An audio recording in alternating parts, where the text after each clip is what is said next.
Hello and welcome to lecture 4 for the course on aerodynamic design of compressors and fans.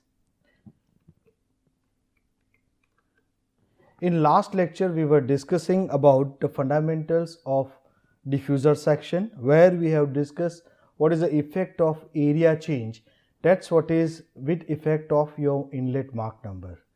And if we realize here, that's what has given us the concept of subsonic diffuser and supersonic diffuser. We need to understand, when we say diffuser, that means this is what is pressure rising device. When I say nozzle, that's what I say pressure decreasing device or velocity increasing device. So we have discussed when we are having our inlet Mach number, that's what I say subsonic region, then our diverging passage, that's what is making the rise of pressure. Suppose if we are talking about say supersonic compressor, for supersonic diffuser we will be having the passage area that will be initially say converging passage, and that will be followed by diverging passage. So it will be conversion diversion kind of diffuser. Then we have discussed about the types of possible stall within the diffuser, and if we recall, we have categorized that into 5. It says unstall, appreciable stall, large transitory stall, fully developed stall, and jet flow. So for all these conditions, we have realized if we are changing our inlet condition, if we are changing our outlet condition, if we are changing our flow conditions, if we are changing our geometrical dimensions, that's what will be bringing this kind of situation for the diffuser. Then slowly we move towards say comparing this diffuser section with our compressor blade, because we need to understand this compressor is a device that's what is used for rising the pressure. Okay, so this is what is in line to what we are discussing from our fundamentals of aerodynamics. That's what is a diffusing passage. So let's move with this part. So in last lecture we were discussing, say this is what is one of the Pratt & Whitney engine, and that's what is having say big size fan, that will be followed by your say LP compressor, that will be followed by say your HP compressor. That HP compressor that will be run by HP turbine, and this fan and LP compressor, that's what will be run by your LP turbine. We have discussed this fan and compressor, that's what is made up of number of airfoils. It's a stacking of airfoils. Okay, and if I'll be putting this all the airfoils together, and if I'll be putting and I will look at what is happening within the passage, then we will realize it is comprising of whole 3-dimensional geometry. That means like my diffusing passage within the compressor, that's what is a 3-dimensional diffuser. Additionally, we need to understand it is a diffuser, along with it is having rotating component. That means if I am considering this as a rotor, then this diffusing passage it is rotating also. Now the question is, say like geometrical dimensions what we are talking of, that's what will be deciding my inlet area and my outlet area. So here if you look at, this is what is most recent engine, that's what has been developed by GE and Honda. And the beauty of this engine, if you look at, that's what is the front fan. This front fan what you are looking at, that's what is having say white cord.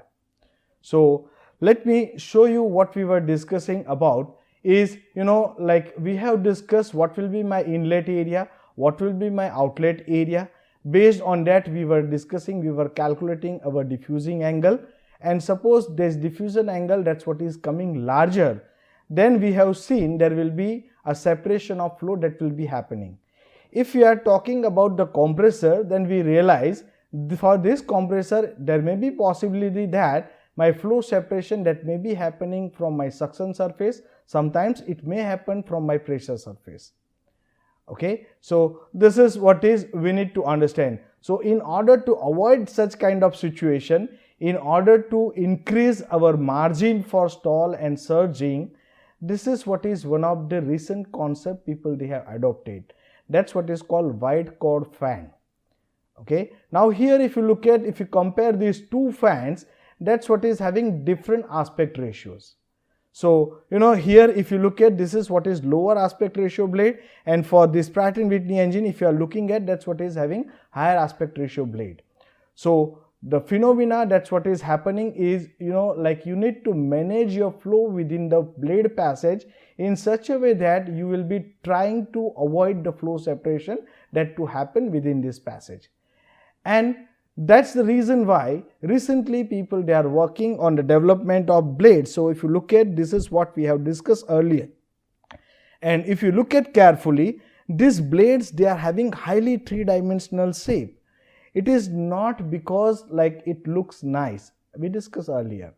This is what is been systematically been studied using your computational tool, using the experimentation, and that's how they come up with this kind of shapes. Same for GE also, they have developed this kind of configuration. So the situation is, until and unless we are having the background, what we say, the aerodynamics of a diffuser, that's what will be giving you the idea how do we move forward with.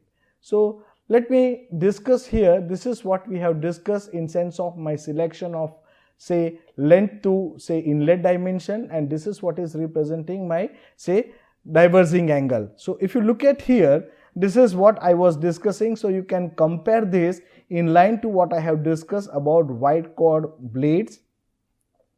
This is what you can compare if I am going with say low aspect, say when I will be going with say high aspect ratio kind of blade, where I will be having these angles to be large.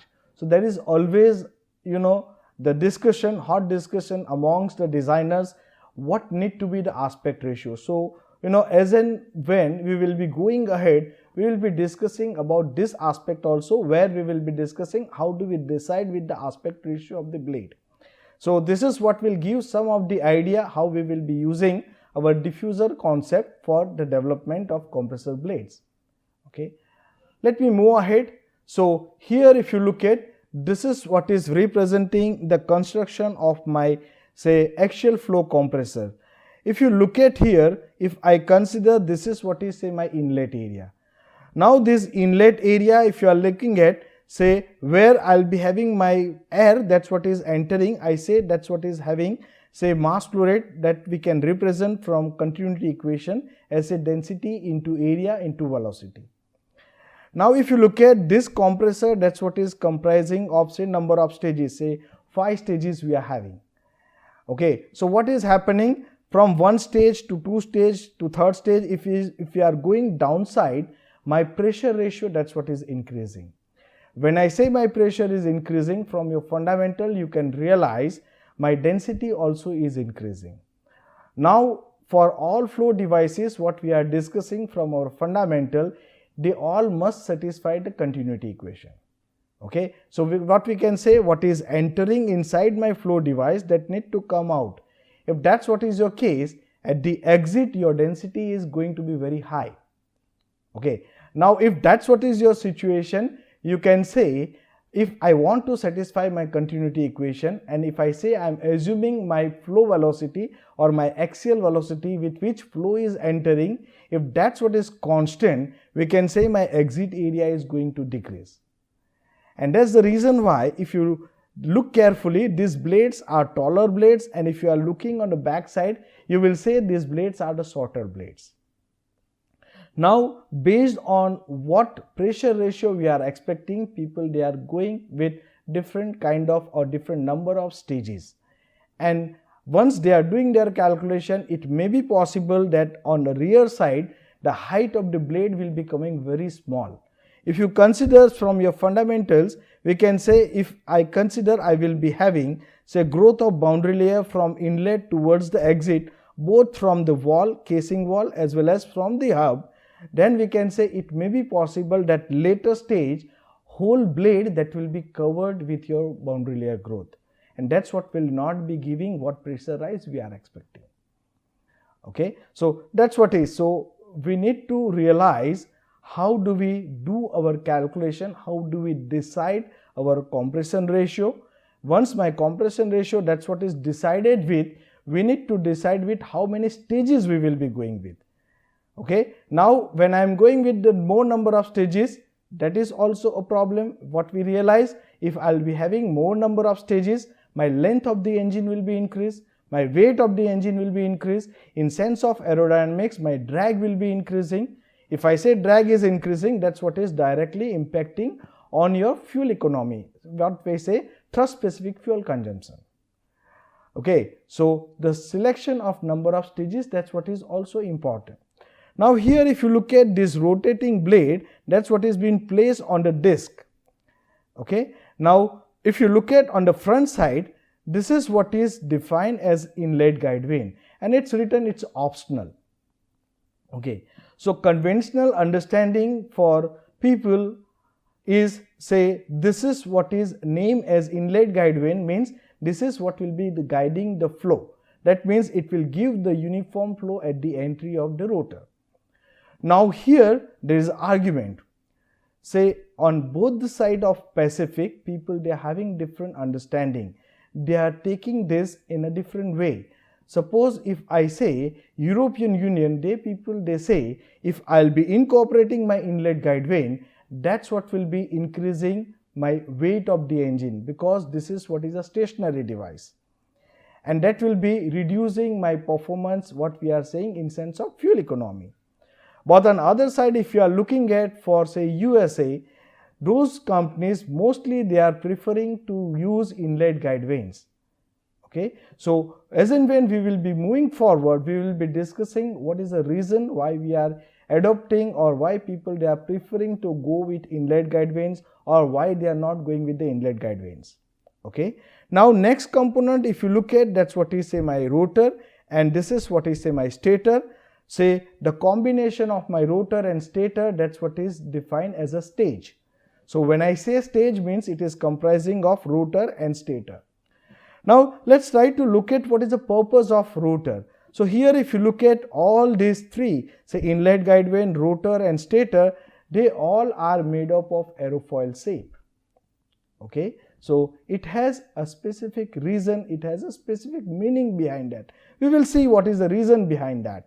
Okay, so for rotor you can say we are using this rotor in order to work on my working fluid, because we are rising our pressure. So for rising our pressure, we need to do work on our working fluid. Now this is what can be done by using the concept of lift.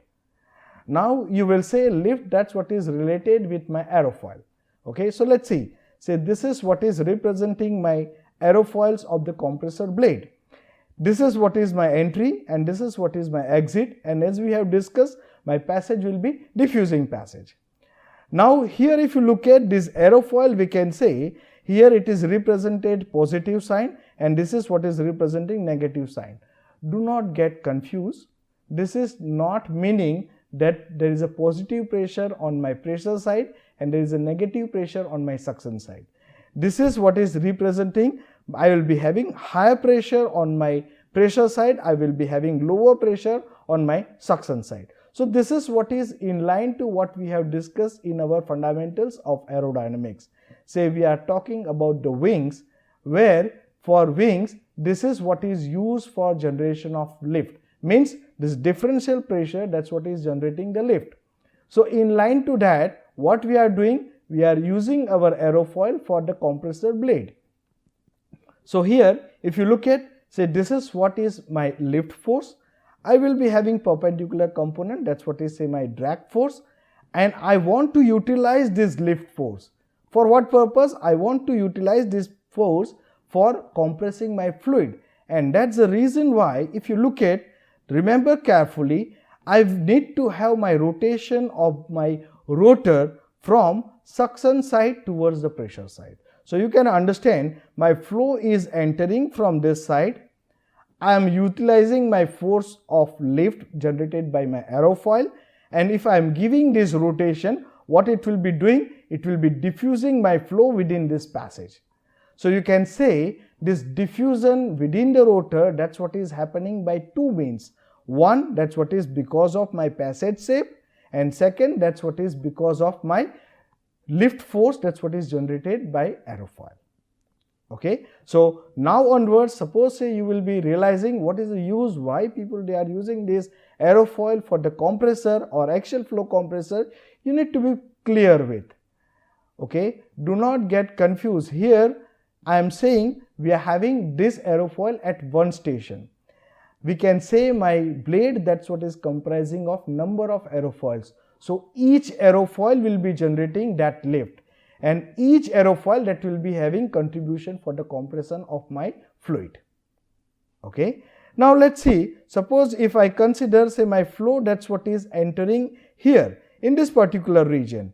So if I'll be putting at some infinite distance, I will be having a streamline, and if I'll be putting nearby streamline, you will realize this is what is a region where I will be having my passage to be looking like a nozzle. Now the question is, what is the purpose of this kind of shape? So, we need to say when my fluid, that's what is entering in my compressor, that must be sucked inside. So the question will come, how this suction, that's what is happening. So realize one thing, because of this passage area what we are having, it's acting like a nozzle, and that's what is decreasing area passage where your flow will get accelerated. And that's how the suction, that's what is happening in axial flow compressor. There is no other mean by which my flow is entering inside. So many times people, they are getting confused how the suction is happening. But just realize, because of the shape of my aerofoil near my leading edge, that's what is making the area, that's what is a converging passage, and that's what is accelerating my flow. That is nothing but there locally my pressure will be lower. I say that's what is responsible for the suction of my air. Okay. Now in overall, if you are looking at this rotor blade, what we are saying, where I will be having the acceleration of flow, and there I will be converting my kinetic energy of inflow into the pressure. Next component, if you look at, this is what is my next component, that's what is called stator. Now conventionally people used to say this stator, it is used to guide the flow to the next coming rotor. But realize, when we will be discussing about the design, you will be realizing the thing like stator also is contributing for rising of our pressure. Okay. So we will be introducing some terminology, that's what will be helping us in sense of understanding how we are using the stator also as a diffusing passage. So for rotor and stator, both will be having this diffusing passage. So here for rotor we are having rotating diffusion as well as because of my passage diffusion, and for stator it will be having only passage diffusion. So you can say here we are having the deceleration of flow, that's what is happening in my stator blade. So in overall, if you are looking at my diffusion, that's what is happening, I say both in rotor as well as stator. Okay. So this is what is happening in my one stage. Similarly, that's what is moving downside. Now here I want to put one important point. If you are looking at, we have discussed about the change of area. Now this change of area, that's what is very important. If you look at, this is what is giving you your conversion shape. Okay. So within the passage we are having diffuser shape, and within the flow path we are having conversion shape. Now you can understand what is the complexity of aerodynamics. That's what is happening in axial flow compressor. So people, they conventionally used to say this compressor, axial flow compressor, is very delicate device. This is what is very fragile device, and it is very sensitive device. Okay. Let me tell you, for all engines, this axial flow compressor, that's what people used to say, it's a heart of the engine. If this is what is not working fine, then your engine is of no use. Maybe you will be having the failure, let it be land-based power plant, let it be aero engine. Okay. So this is what is giving you overall idea in sense of construction. There are so many minute details inside, but with the interest of this course, we are focusing more on the aerodynamics. That's the reason we will not be discussing in detail for this in sense of mechanical part. Okay. Now in order to move, now we have our fundamental equation, that's what we are using. This fundamental equation, that used to say it's a Euler's equation. Now let's learn, you might have studied that in your basic course, but just brush up that knowledge what we have understood in sense of Euler's equation. So what it says, in turbo machinery, power is added and removed from the fluid, okay, by rotating component. That rotating component we say it's a rotor, okay. Now this rotating component, that's what is exerting the force, and that's what is bringing the change both in energy as well as tangential momentum of the fluid. So here if you look at, let's see, suppose say my fluid, it is entering with some mass flow rate, say m dot, that's what is entering at some radius r1. If I consider I will be having, suppose let's say I will be having my tangential component of velocity, that's what I am writing as Cw1. At the exit I will be having change of radius, say r2, and I will be having my tangential component Cw2. Let me tell you this Euler's equation, that's what is very fundamental equation. This fundamental equation is equally applicable for both the cases, for your axial machine as well as for your radial machine. Okay, so if I put what all we learn, what all we know about our mechanics, what it says, the momentum, that's what is acting on my elemental mass, that's what is given by force into distance, or say moment arm. Okay, now this force I can write down, this is nothing but mass into acceleration. So this acceleration we can say that is nothing but that's what is my tangential acceleration. So I will be writing mass into tangential acceleration into radial distance from the axis. Now this delta m, if I will be putting, that's what I am writing here as a delta m dcw by dt into r. Okay. Now from our second law of motion, we can write down this change of momentum, it is nothing but it is rate of change of angular momentum. Okay. If I will be putting that as a rate of change of angular momentum, that I can write down my delta m, that is nothing but in the differential form. Okay. And this is what is in tangential direction. We will realize what is the reason why we are interested in tangential direction. Okay. Now this is what I can represent in terms of say delta m2 Cw2 r2 minus delta m1 say Cw1 r1 by dt. Now what my continuity says, like my mass, that's what will be remain same. So I'll be putting my delta m, delta m1, delta m2, that's what is same. So I can represent my momentum, that's what is say momentum generated by say single blade, that's what is say m blade into delta Cw into r. Okay. Now what we know, our machine, our say turbo machinery, that's what is comprising of number of blades. So let me put that part. So here I say I am putting my number of blades, suppose say b, then modification of this equation we can write down like this. Now the momentum of this rotor, that's what we are utilizing in sense of generation of my power or say power consumption. So that's what if I am representing, this is what is the moment of my fluid, I say, then I can consider this as a stream tube. For that stream tube I can write down my elemental power is dw into say omega. Omega is nothing but that's what is my say peripheral speed. Okay. So that's what we can have angular speed, or we can say we are writing that in sense of my peripheral speed. So say dp, that's what we can represent by this form. Okay. This is nothing but Cw2 u2 minus Cw1 u1.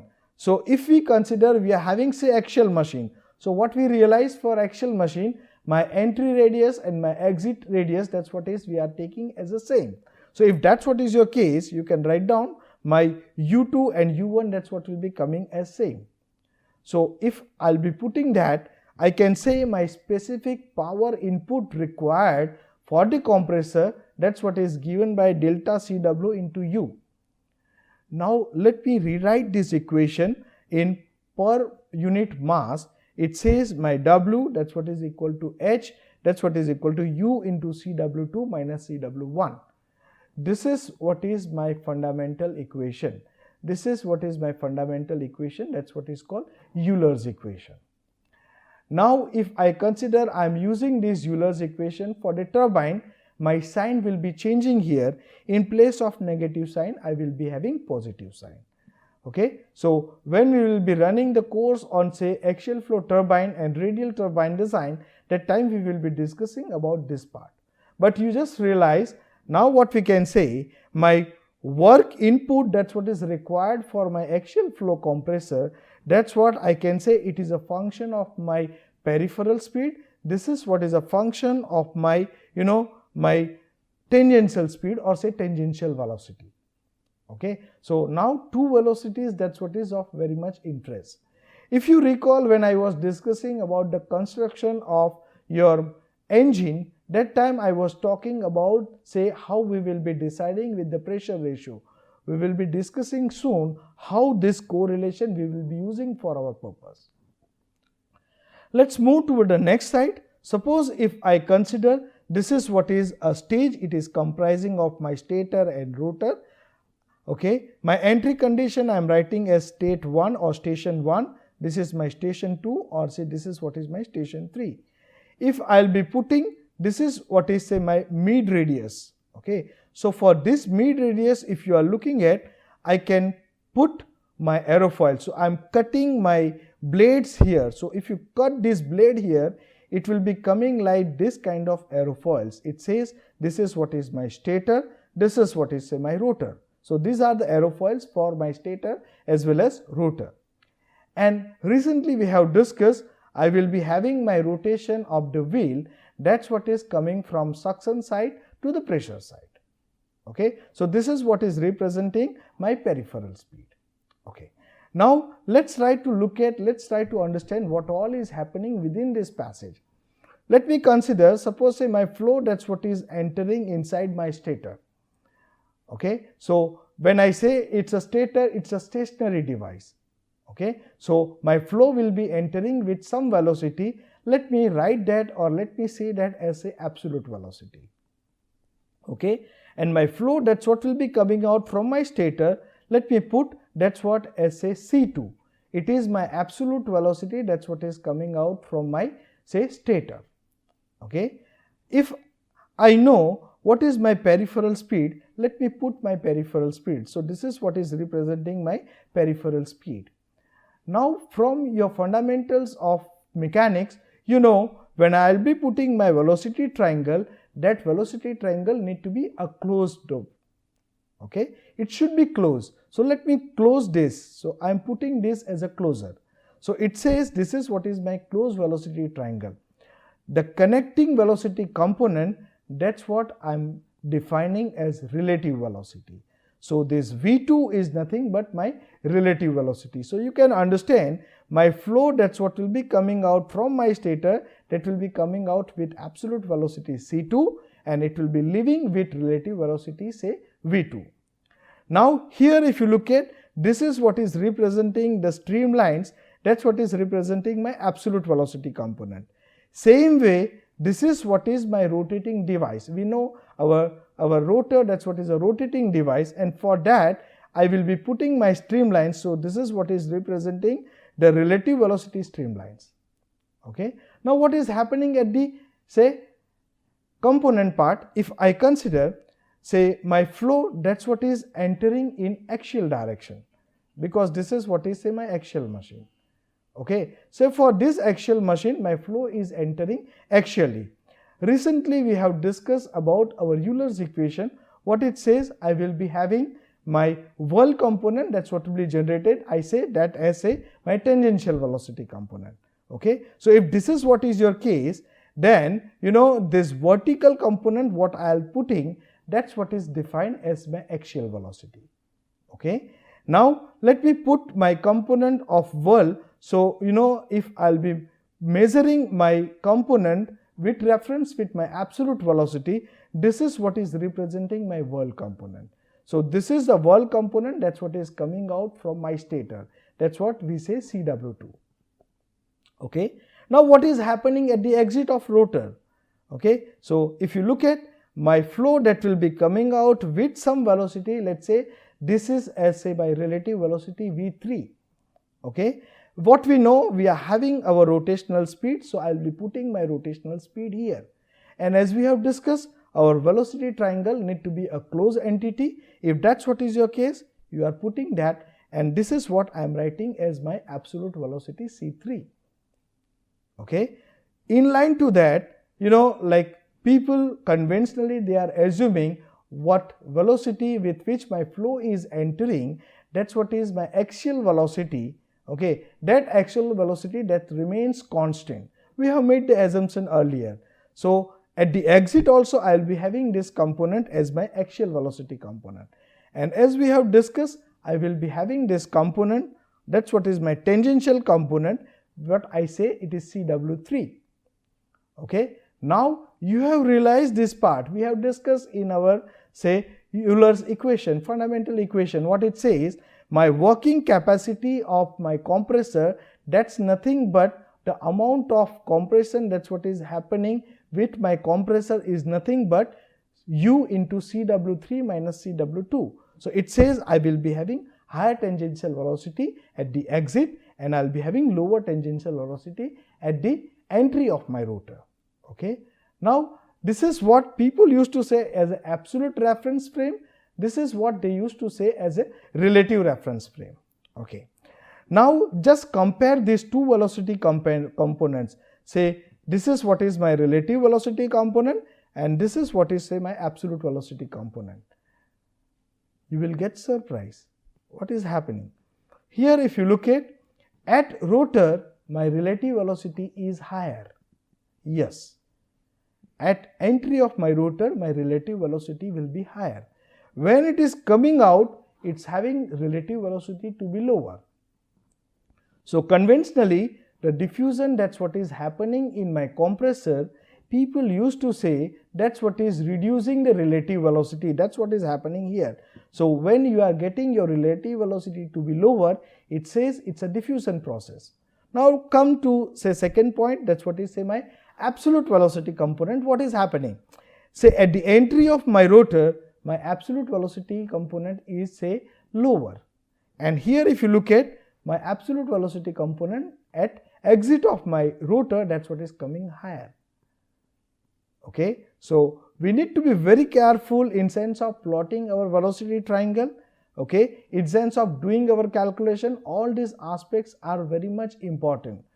Okay, so different authors, they are putting different kind of velocity triangle, they are discussing velocity triangles in a different way, but you know, this is what is most fundamental way of understanding what is happening, and I am sure with this understanding you will be able to realize, okay, how this velocity triangle, that's what is coming.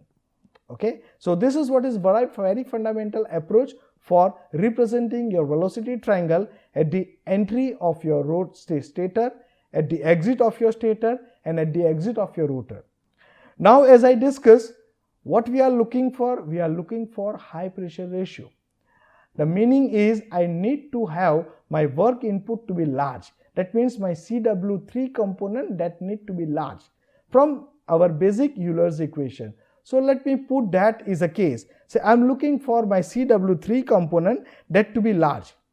If that's what is your case, what you are looking for, just look at it, says I need to connect this as say by absolute velocity. This is what is my peripheral speed and this is what is representing my relative velocity component. So if you look at what it says, if I am looking for high pressure rise, I am looking for high pressure ratio from my stage, I need to have my blade with angle, it should be designed in such a way that I will be reducing my relative velocity coming out from my rotor. Okay, but this is what is we are discussing in sense of our understanding. Later on you will realize this aerofoil what we are talking, that's what is very sensitive device. The small change of inlet condition, that's what will be bringing big change at the later stage. In sense, at flow at my leading edge, if it is getting disturbed, that's what will be disturbing my flow at the exit near the trailing edge. And that's what will be known as say my flow separation. Okay, and that's what we are discussing in sense of stall. So now you realize what angles we are discussing at this moment, what velocity we are expecting, that's what is restricted. So this is what all we will be discussing. So you can understand today we have started with our understanding for the diffuser, and later on we have discussed what is the construction detail of my say axial flow compressor. Then we have realized what all are the uses of my aerofoil in say axial flow compressor, how the suction, that's what is happening. Then we have discussed about the fundamental equation, that's what is our Euler's equation. And then based on our understanding of Euler's equation, we try to discuss our flow or our velocity components and our flow components using this velocity triangle. Thank you very much for your attention. We will discuss later part in the next lecture. Thank you. Thank you very much.